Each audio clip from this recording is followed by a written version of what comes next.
कहानी की शुरुआत समुद्र के पास बसे एक रहस्यमयी अस्पताल से हुई, जहां मैडी नाम की लड़की डर से भरी आंखों के साथ कैमरे की तरफ देख रही थी, क्योंकि उसे जल्द ही एक खतरनाक ऑपरेशन से गुजरना था। जैसे ही कैमरा पीछे गया तो पता चला कि उसकी पीठ से एक अजीब और डरावना बच्चा जुड़ा हुआ था, जो अलग होकर भी उसी का हिस्सा था। उसका दिमाग इतना विकसित था कि वह बिना छुए ही आसपास की चीजों को कंट्रोल कर लेता था और गुस्से में किसी के लिए भी जानलेवा बन सकता था। इसी वजह से डॉक्टरों ने मैडी को काबू में कर उस हिस्से को अलग कर दिया, लेकिन दोनों के दिमाग एक दूसरे से जुड़े हुए थे, इसलिए उसे पूरी तरह अलग करना नामुमकिन था, क्योंकि ऐसा करने पर मैडी की जान जा सकती थी। इसलिए उन्होंने उस बच्चे के दिमाग का एक हिस्सा मैडी की खोपड़ी के अंदर ही सिल दिया। यहीं से कहानी सीधे 20 साल आगे बढ़ी, जहां वही लड़की अब बड़ी होकर काफी खूबसूरत हो चुकी थी और मां बनने वाली थी, लेकिन उसे जरा भी अंदाजा नहीं था कि अब जो होने वाला है वो उसकी रूह कपा देगा। घर पहुंचते ही मैडी ने देखा कि उसका पति बॉक्सिंग मैच देख रहा था। तभी उसने बिना कुछ कहे रिमोट उठाकर टीवी बंद कर दिया, लेकिन इतनी सी बात पर उसका पति गुस्से से भड़क उठा और तुरंत उठकर उसने मैडी का सिर दीवार पर दे मारा, बिना यह जाने कि यही गलती आगे चलकर उसकी मौत की वजह बनने वाली है। अचानक मैडी को एहसास हुआ कि उसके सिर में गहरी चोट लगी है, जिससे वो बुरी तरह घबरा गई और दर्द की परवाह किए बिना तुरंत कमरे के अंदर छिप गई। जब उसने अपने जख्म को देखा तो उसके सिर के पीछे से खून बह रहा था और हालत बिगड़ती जा रही थी, लेकिन मैडी को मालूम नहीं था कि जल्द ही उसका पति इसका खामियाजा भुगतने वाला है। रात होते ही सोफे पर पड़ा पति अचानक अजीब सी आवाज से जाग गया। आवाज का पीछा करते हुए वह किचन में पहुंचा और देखा कि मिक्सर अपने आप चल रहा था, जबकि किचन में कोई नहीं था। ये देखकर वह हैरान रह गया और जैसे ही उसने उसे बंद करने के लिए हाथ बढ़ाया, तभी पीछे से फ्रिज का दरवाजा अपने आप खुल गया। ये सब देखकर वह पूरी तरह चौंक गया और उसे समझ नहीं आया कि आखिर ये सब हो क्या रहा है। उसी पल उसे शक हुआ कि शायद मैडी उसे डराने की कोशिश कर रही है। तभी लिविंग रूम से अचानक तेज आवाजें आने लगीं, जिसे सुनकर वह तुरंत वहां पहुंचा। अंदर जाकर उसने देखा कि एक काला कपड़ा पहनी औरत सोफे पर बैठकर लगातार टीवी चैनल बदल रही है। जैसे ही उसने स्विच ऑन किया, तभी वह औरत अचानक गायब हो गई। उसे लगा कि शायद उसकी आंखों को धोखा हुआ है, लेकिन सोफे पर उठता हुआ कुशन साफ बता रहा था कि वहां अभी कोई बैठा हुआ था। वह अभी इसी सोच में था कि अचानक वह काला साया उसके पीछे प्रकट हो गया। पति की चीख सुनते ही ऊपर कमरे में मैडी अचानक नींद से जाग गई। जैसे ही उसकी नजर तकिए पर पड़े खून पर गई, तभी उसने तुरंत अपने सिर को छुआ और महसूस किया कि खून अभी भी बह रहा है। घबराकर वह नीचे भागी, लेकिन नीचे पहुंचते ही उसने देखा कि उसके पति की गर्दन मुड़ी हुई थी और वह रहस्यमयी तरीके से मरा पड़ा था। इसी बीच उसकी नजर पास बैठे उसी काले साए पर पड़ी, जो बिखरे बालों के साथ वहां मौजूद था। उसे देखते ही वह डर के मारे घबरा गई और सीधा ऊपर की ओर भागने लगी। जैसे ही वह दरवाजा बंद करने लगी, तभी काले साए ने उसे जोर से धक्का देकर दूर फेंक दिया, जिससे वह जमीन पर गिरकर वहीं बेहोश हो गई। कुछ ही देर बाद पड़ोसियों की शिकायत पर पुलिस मौके पर पहुंची और लाश की हालत देखकर चौंक गई। सबसे अजीब बात यह थी कि पूरे घर में जबरदस्ती घुसने का कोई निशान नहीं था और यह समझ से बाहर था कि कातिल अंदर आया कैसे। सच जानने के लिए केस संभालने वाला इंस्पेक्टर अस्पताल पहुंचा ताकि वो मैडी से कुछ सवाल जवाब कर सके, लेकिन अपने बच्चे को खो देने के बाद मैडी इतनी टूट चुकी थी कि वह कुछ भी बताने की हालत में नहीं थी। करीब 15 दिन बाद जब मैडी अस्पताल से घर लौटी, तब एक अजीब घटना फिर से हुई। उसने देखा कि घर के बाहर की स्ट्रीट लाइट अचानक अपने आप टिमटिमा रही थी। इसी दौरान उसे दूर से एक काले कपड़ों वाला आदमी उसकी तरफ आता हुआ नजर आया। ये देखकर उसकी हालत फिर से खराब हो गई और उसका डर वापस लौट आया। वह तुरंत नीचे भागी और घर के सभी दरवाजे और खिड़कियां बंद कर दिए। लेकिन जैसे ही वह कपड़े धोने गई, तभी अचानक उसे शीशे पर एक अजनबी औरत का चेहरा दिखाई दिया। अगले ही पल वह काला साया तेजी से आगे बढ़ा और औरत के बाल पकड़कर उसे जोर से जमीन पर पटक दिया। ठीक उसी पल पूरे कमरे का माहौल रहस्यमयी तरह से बदलने लगा। अगले ही पल मैडी अपने आप उसी औरत के घर में पहुंच गई। उसे समझ ही नहीं आया कि यह सब कैसे हो रहा है। उसी वक्त उसने देखा कि काले कपड़ों वाला आदमी ट्रॉफी उठाकर उस औरत पर टूट पड़ा और पागलों की तरह लगातार उसके सिर पर वार करने लगा।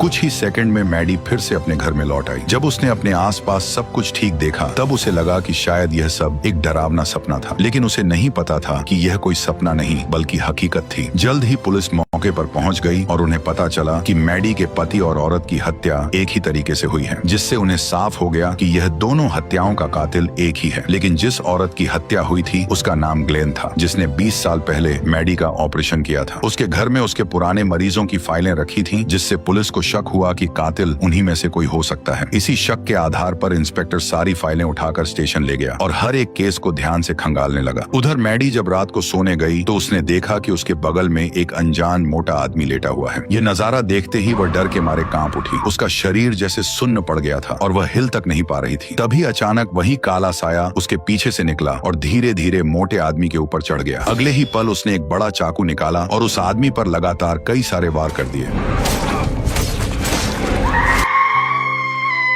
काले साए के गायब होते ही मैडी चीखते हुए उठ बैठी। लगातार हो रही घटनाओं से घबराकर वह अपनी बहन के साथ तुरंत पुलिस स्टेशन पहुंची और इंस्पेक्टर को सब कुछ बता दिया। लेकिन उसकी बातों पर किसी ने भरोसा नहीं किया, उल्टा सब उसे पागल समझकर हंसने लगे। ये देखकर उसकी बहन भड़क गई और बोली कि अगर कुछ भी साबित न हुआ तो हमें पागल खाने भेज देना। ये बात सुनकर इंस्पेक्टर थोड़ा सीरियस हो गया। थोड़ी ही देर में मैडी ने इंटरनेट से उस मोटे आदमी का पता ढूंढ लिया जो सामने वाली बिल्डिंग में रहता था। फिर इंस्पेक्टर ब्लैक सिस्टर के साथ उस जगह जांच के लिए पहुंच गया। जब वे चारों वहां पहुंचे तो देखा कि सच में वही आदमी अपने घर में मरा पड़ा था जैसा मैडी ने बताया था। ये देखकर इंस्पेक्टर को यकीन हो गया कि मैडी ने हत्यारे को देखा है। इसके बाद पुलिस ने मैडी के बयान पर हत्यारे का स्केच बनवाया जो बिल्कुल एक डरावने भूतिया इंसान जैसा दिख रहा था। ये देखकर ब्लैक सिस्टर को फिर लगा कि मैडी शायद कोई कहानी बना रही है। फिर भी मैडी ने कुछ नहीं कहा और चुपचाप वहां से चली गई। जांच के दौरान इंस्पेक्टर को डॉक्टर ग्लेन की फाइल में एक अजीब केस मिला। मरीज का नाम एमिली था जो सिर्फ 7 साल की बच्ची थी। वह अक्सर कहती थी कि उसे अजीब चीजें और शैतान दिखाई देते हैं। उसे ठीक करने के लिए डॉक्टर ग्लेन ने 2 डॉक्टर्स के साथ मिलकर एक खास ट्रीटमेंट प्लान किया था। हैरानी की बात यह थी कि वही एमिली आगे नाम बदलकर मैडी बन गई थी। ये जानकर इंस्पेक्टर को शक हुआ। उसने तुरंत तीनों डॉक्टरों की पुरानी फोटो देखी। फोटो देखते ही उसे तुरंत समझ आ गया कि 2 डॉक्टर अपनी जान गंवा चुके हैं और अब अगला नंबर उस आखिरी बचे डॉक्टर का है। उधर मैडी जब घर पर तैयार हो रही थी तभी उसे अचानक आईने में उस आखिरी डॉक्टर की झलक दिखाई दी और अगले ही पल वो रहस्यमय तरीके से डॉक्टर के घर में पहुंच गई। ज्यादा देर नहीं बीती कि इंस्पेक्टर भी वहां पहुंच गया। दरवाजा खोलते ही उसने देखा कि डॉक्टर बाथटब में मरा पड़ा हुआ था। मैडी ने इंस्पेक्टर को देखकर मदद करने की कोशिश की लेकिन वो ना तो उसे देख सकता था और ना ही उसे सुन सकता था। तभी अचानक काले कपड़ों वाला वही राक्षस छत से कूदकर इंस्पेक्टर पर झपट पड़ा और उसे जमीन पर गिराकर तुरंत वहां से भाग निकला। लेकिन इंस्पेक्टर लगातार उसका पीछा करते हुए एक सुनसान इमारत के अंदर पहुंच गया जहां अचानक उस राक्षस ने ऊपर से कूदकर इंस्पेक्टर पर जानलेवा हमला कर दिया। लेकिन इंस्पेक्टर भी पूरी तरह ट्रेनिंग ले हुआ था। वह अपनी बंदूक के दम पर उस राक्षस को काबू में करने लगा। हालात पलटते देख राक्षस ने लड़ाई छोड़ दी और तेजी से ऊपर चढ़कर वहां से निकल गया। लेकिन इंस्पेक्टर को पूरा यकीन हो गया था कि इन तीनों डॉक्टरों की मौत के पीछे मैडी का ही कोई कनेक्शन है। इसी शक के चलते वह तुरंत मैडी के घर पहुंचा और उससे सच्चाई जानने की कोशिश करने लगा। लेकिन मैडी को अपने 8 साल की उम्र से पहले की कोई भी बात याद नहीं थी। मजबूरी में इंस्पेक्टर ने सच्चाई जानने के लिए एक साइकोलॉजिस्ट को बुलाया ताकि हिप्नोसिस के जरिए मैडी की पुरानी यादें वापस लाई जा सकें। जैसे ही मैडी अपनी यादों में गई उसे सब कुछ साफ साफ याद आ गया। दरअसल ऑपरेशन से पहले उसके सिर के पीछे जो बच्चा जुड़ा था उसे वह गैब्रियल कहती थी। गैब्रियल उसके दिमाग को कंट्रोल करके उसे डरावनी चीजें दिखाता था जो हकीकत में होती ही नहीं थी। लेकिन ऑपरेशन के बाद जब उसे उसके सिर के अंदर दबा दिया गया तो उसका कंट्रोल खत्म हो गया और वह किसी दूसरे इंसान के शरीर में जाकर उन डॉक्टरों को मारने लगा जिन्होंने उसे बंद किया था। ये सब सुनकर इंस्पेक्टर को उसकी बात बड़ी अजीब लगी। उसे लगा कि मैडी कोई सच्चाई छुपा रही है। लेकिन इससे पहले कि वह कुछ और पूछ पाता तभी अचानक छत से एक औरत फर्श पर आ गिरी। ये नजारा देखकर मैडी पूरी तरह टूट गई और वहां मौजूद सभी लोग दंग रह गए। अब तक सभी यही मान रहे थे कि मैडी निर्दोष है लेकिन सच्चाई सामने आने लगी। असल में मैडी के घर की छत पर एक औरत को कैद करके रखा गया था और वहीं से उस हत्यारे कपड़े और चाकू भी बरामद हुए। ऐसे में शक सीधा मैडी पर ही गया और पुलिस ने उसे तुरंत हिरासत में ले लिया। लेकिन मैडी बार बार यही कहती रही कि उसने कुछ नहीं किया है बल्कि यह सब गैब्रियल ने किया है। तभी अचानक इंस्पेक्टर के फोन पर एक अनजान कॉल आया। बातचीत के दौरान उसे एहसास हुआ कि यह गैब्रियल है जिसने मैडी को फंसाने के लिए उस औरत को कैद किया था। लेकिन उस आवाज को सुनकर इंस्पेक्टर के मन में शक पैदा हो गया। उसे लगा कि यह सब मैडी की चाल है ताकि वह खुद को बेकसूर साबित कर सके। इसलिए इंस्पेक्टर ने अपनी समझदारी दिखाते हुए मैडी को तुरंत गिरफ्तार करके जेल में डाल दिया। लेकिन मैडी की बहन को अब भी भरोसा था कि मैडी निर्दोष है, इसलिए सच्चाई जानने के लिए वह सीधे उसी हॉस्पिटल की ओर निकल पड़ी जहां मैडी का ऑपरेशन हुआ था। लेकिन वहां पहुंचकर उसने देखा कि अस्पताल पूरी तरह उजड़ चुका था और वहां आसपास किसी भी इंसान का नामो निशान तक नहीं था। फिर भी वह अंदर गई और उसने काफी खोजबीन के बाद मैडी की ऑपरेशन फाइल ढूंढ निकाली जिसे वह तुरंत घर ले आई। जब उसने वीडियो टेप देखी तब असली सच सामने आया कि मैडी के सिर के पीछे जो बच्चा था वह जन्म से ही बेहद ताकतवर था। वह सिर्फ उसे डरावनी चीजें नहीं दिखाता था बल्कि वो मैडी के पूरे शरीर को अपने कंट्रोल में लेकर उसे अपनी मर्जी से चलाता था और यहाँ तक कि किसी को मारने से भी नहीं हिचकता था। इसी वजह से डॉक्टरों ने उसे मैडी की खोपड़ी के अंदर ही हमेशा के लिए कैद कर दिया। इससे उसका कंट्रोल लगभग खत्म हो गया। लेकिन जिस दिन मैडी के पति ने उसे दीवार पर मारा उस झटके से खोपड़ी के अंदर बंद गैब्रियल फिर से जाग उठा और बाहर निकल आया। फिर उसी ने मैडी को कंट्रोल करके कई हत्याएं कर डाली। ये सच्चाई सामने आते ही मैडी की बहन बुरी तरह घबरा गई। उधर जेल में कुछ गुंडे मैडी को कमजोर समझकर लगातार परेशान करने लगे। वह अकेली थी और उनके सामने बिल्कुल बेबस थी, इसलिए वे उसे बेरहमी से मारने लगे। लेकिन जैसे ही एक गुंडे ने उसके बाल खींचे अचानक जेल की लाइटें झपकने लगीं और माहौल डरावना हो गया। अगले ही पल गुंडे के हाथ खून से भर गए और मैडी का शरीर जोर जोर से कांपने लगा। फिर अचानक उसके सिर के अंदर से एक भयानक चेहरा बाहर आने लगा और पलक झपकते ही गैब्रियल ने उसके शरीर को कंट्रोल कर लिया। जो गुंडे कुछ देर पहले उसे कमजोर समझ रहे थे अब खुद खतरे में आ गए। उसने एक एक कर बड़ी बेरहमी से गुंडों को मारना शुरू कर दिया। देखते ही देखते सारे गुंडे उसके सामने चित हो गए और पूरा जेल खून से भर गया। लेकिन जैसे ही वह आखिरी गुंडे को खत्म करने वाली थी तभी गार्ड ने शोर सुनकर फायरिंग शुरू कर दी। लेकिन गैब्रियल ने गुंडे के शरीर को ढाल बना लिया और उसकी आड़ लेते हुए तेजी से हमला कर गार्ड को भी बेरहमी से खत्म कर दिया। इसी बीच मैडी की बहन ने तुरंत इंस्पेक्टर को गैब्रियल के बारे में सारी बातें बता दी। तभी अचानक पुलिस स्टेशन के अंदर से अजीब चीखें सुनाई देने लगी। जैसे ही इंस्पेक्टर अंदर पहुंचा तो वहां का नजारा देखकर उसके होश उड़ गए। जेल के सारे कैदी और कई गार्ड्स जमीन पर मरे पड़े थे और मैडी गायब थी। किसी को अंदाजा भी नहीं था कि मैडी दरवाजा तोड़कर एविडेंस रूम में घुस चुकी थी, जहां से उसने अपने हथियार लिए और स्टेशन हॉल में खून खराबा शुरू कर दिया। गैब्रियल ने एक एक करके कई पुलिस वालों को मार गिराया। उसका मैडी के शरीर पर पूरा नियंत्रण था और वह उल्टे दौड़ते हुए बिना रुके हमला करता जा रहा था। उसकी फाइटिंग स्किल इतनी खतरनाक थी कि कोई भी पुलिस वाला उसके सामने कुछ सेकंड से ज्यादा टिक नहीं पा रहा था। इसी बीच इंस्पेक्टर वहां पहुंच गया और जोर से मैडी का नाम लेकर उसे होश में लाने की कोशिश करने लगा। लेकिन असलियत यह थी कि मैडी अभी भी जेल के अंदर बंद थी और उसे गैब्रियल के किए गए किसी भी काम की कोई भनक तक नहीं थी। जैसे ही उसने इंस्पेक्टर को हथियार के साथ देखा उसे लगा कि असली कातिल वही है। इस डर में उसने खुद पर नियंत्रण वापस लेने का इरादा भी छोड़ दिया। मौका देखते ही गैब्रियल ने इंस्पेक्टर पर हमला कर दिया, जिससे उसकी बंदूक हाथ से छूटकर गिर गई। ब्लैक सिस्टर ने भी उसे पकड़ने की कोशिश की लेकिन वह भी उसे रोक नहीं सकी। इसके बाद गैब्रियल जेल से फरार हो गया। इंस्पेक्टर को तुरंत एहसास हुआ कि अब गैब्रियल का अगला निशाना वही औरत है जो मैडी के घर की छत से गिरी थी और गैब्रियल अब उसे खत्म करने के लिए अस्पताल पहुंचने वाला है। उधर मैडी की बहन भी अस्पताल पहुंच चुकी थी ताकि उस औरत को तुरंत सुरक्षित जगह पर शिफ्ट कर सके। लेकिन बाहर तैनात पुलिस को कड़े ऑर्डर मिले थे कि किसी को भी अंदर नहीं जाने देना है, इसलिए उन्होंने मैडी की बहन को भी अंदर नहीं जाने दिया। तभी अचानक कॉरिडोर की लाइटें टिमटिमाने लगी और पुलिस वाला अचानक अपने सीने को पकड़कर नीचे झुक गया। मैडी की बहन को कुछ समझ नहीं आया और उसने तुरंत आगे बढ़कर गार्ड को संभालने की कोशिश की, लेकिन उसी पल उसके सीने में अचानक तेज धमाका हुआ और वह वहीं मारा गया। ये देखकर वह डर से कांप उठी और तुरंत कमरे की ओर भागकर दरवाजा बंद करने लगी। लेकिन तभी गैब्रियल वहां आ गया। उसने एक जोरदार लात मारकर दरवाजा तोड़ दिया। जैसे ही गैब्रियल अंदर दाखिल हुआ उसने अपनी ताकत से कमरे की सभी इलेक्ट्रॉनिक डिवाइसेस को चकनाचूर कर दिया, जिससे मैडी की बहन डर के मारे कांप उठी। गुस्से में गैब्रियल ने अपना चाकू निकाल लिया और उसे मारने के लिए आगे बढ़ने लगा, जबकि मैडी उसे रोकने के लिए जोर जोर से चिल्लाने लगी। उसी वक्त इंस्पेक्टर वहां आ पहुंचा। उसने बिना एक पल गवाए 2 गोलियां चलाकर गैब्रियल को घायल कर दिया। जैसे ही वो गैब्रियल को जान से मारने वाला था तभी मैडी की बहन ने बीच में आकर उसे रोक दिया, लेकिन यह फैसला उसके लिए भारी पड़ गया। अगले ही पल गैब्रियल ने चाकू से सीधा इंस्पेक्टर की छाती पर वार कर दिया और वह वहीं जमीन पर गिर पड़ा। अब मैडी की बहन पूरी तरह अकेली थी। उसने जान बचाने के लिए बंदूक उठाई लेकिन वह गोली नहीं चला सकी क्योंकि गैब्रियल मैडी के अंदर था और उसे मारने का मतलब मैडी की जान लेना था। इसीलिए वह बार बार मैडी को होश में लाने के लिए उसे उसके नाम से पुकारने लगी। लेकिन गैब्रियल ने पूरी ताकत से मैडी के शरीर को अपने कंट्रोल में कर रखा था। तभी अचानक उसने हॉस्पिटल बेड उठाकर मैडी की बहन पर फेंक दिया और वह वहीं दब गई। मैडी ये सब देख रही थी लेकिन उसका शरीर उसके बस में नहीं था और मैडी की बहन ये बात अच्छी तरह से जानती थी, इसलिए दर्द के बावजूद वो उसे होश में लाने की आखिरी कोशिश करने लगी।